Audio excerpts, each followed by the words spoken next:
Continuamos en Señal Informativa, vamos a la línea telefónica, ya está en la misma el doctor Antonio Gómez Reina con su colaboración de esta semana. Muy buenos días, qué gusto saludarlo. Igualmente, Sonia. Bueno, pues hoy vamos a recordar a Karl Marx. Nació el 5 de mayo de 1818 en Treveris, en el Reino de Prusia, actualmente Alemania. Y muere el 14 de marzo de 1883 en Londres, Inglaterra. Karl Marx, de origen judío, fue un intelectual, militante comunista, prusiano, incursionó en el periodismo y en la economía.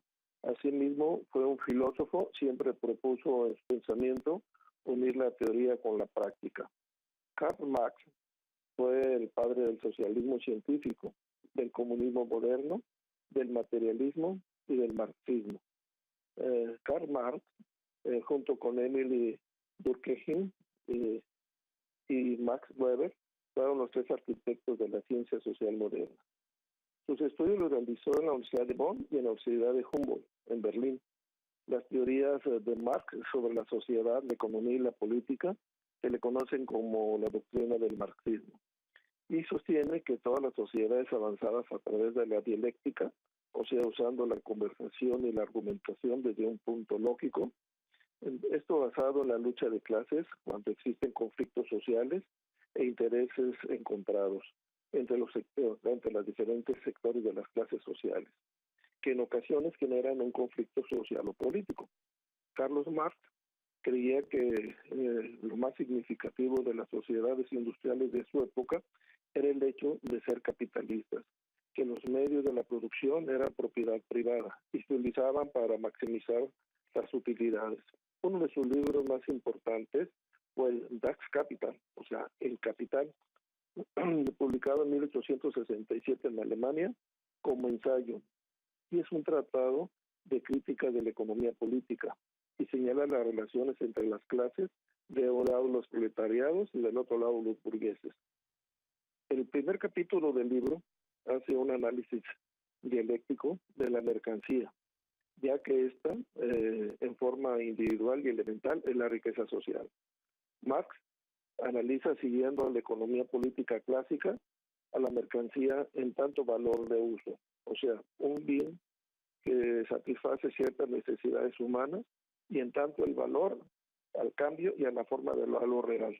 Marx también analiza en este primer capítulo las diferentes formas de intercambio de mercancías, desde el trueque ocasional, ya que desde tiempos antiguos se producía para el consumo inmediato y solo se intercambiaba el producto excedente, hasta que la producción se fue orientando hacia el intercambio y se desarrolló una mercancía particular, como ejemplo el oro, que viene a ser un equivalente general de mercancía derivado del dinero y que representa o se puede representar en monedas y billetes. El intercambio es una relación social entre cosas y una relación objetiva entre las personas.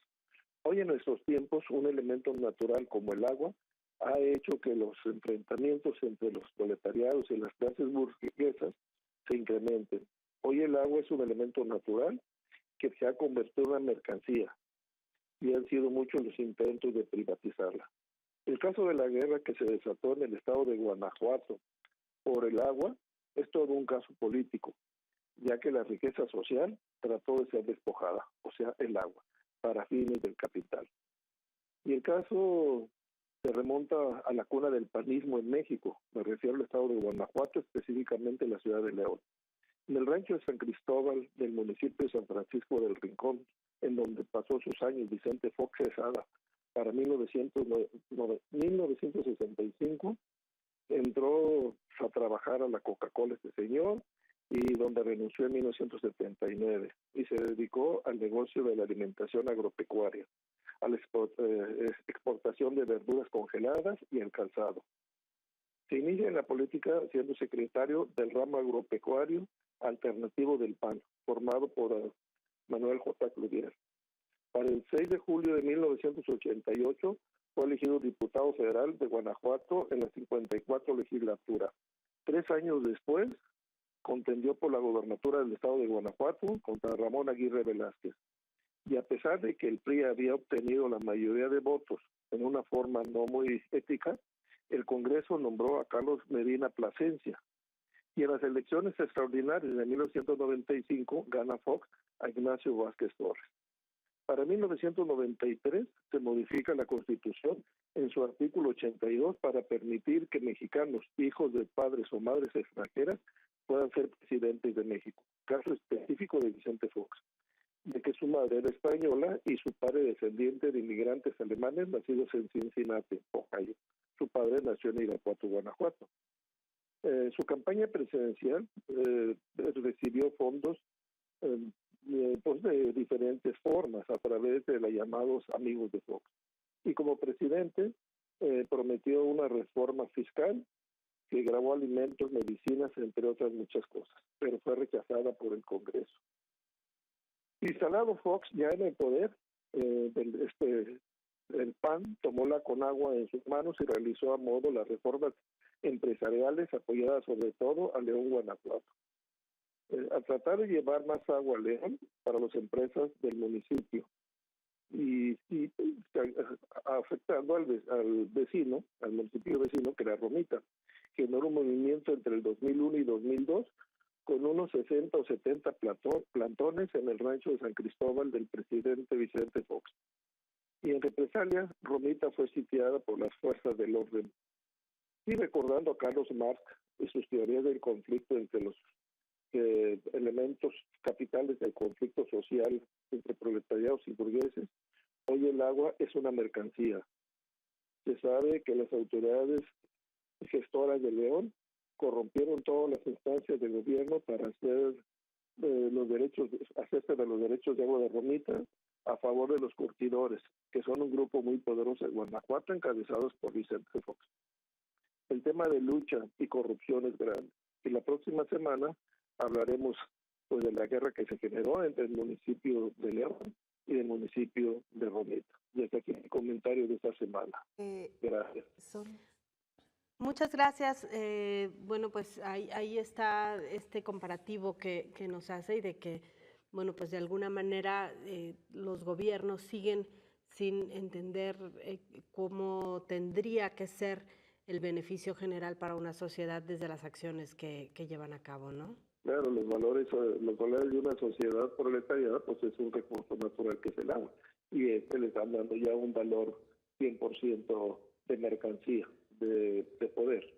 Y esto, pues ya sabemos lo que ha pasado. Y la próxima semana ya hablaremos específicamente de esta guerra. Claro que bueno, para allá vamos, ¿no? La falta de este producto tan importante en la vida del planeta podría ser, sin duda, una de las causas de los grandes conflictos.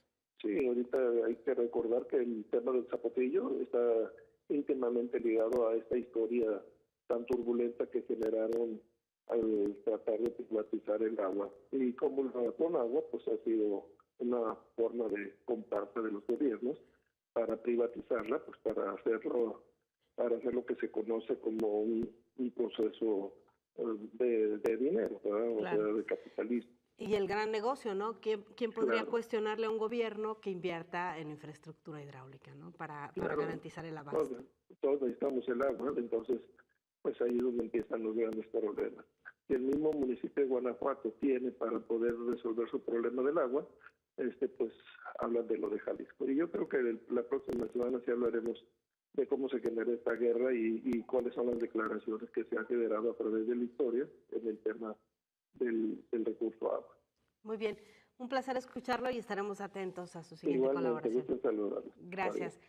Hacemos una pausa, regresamos, tenemos más información.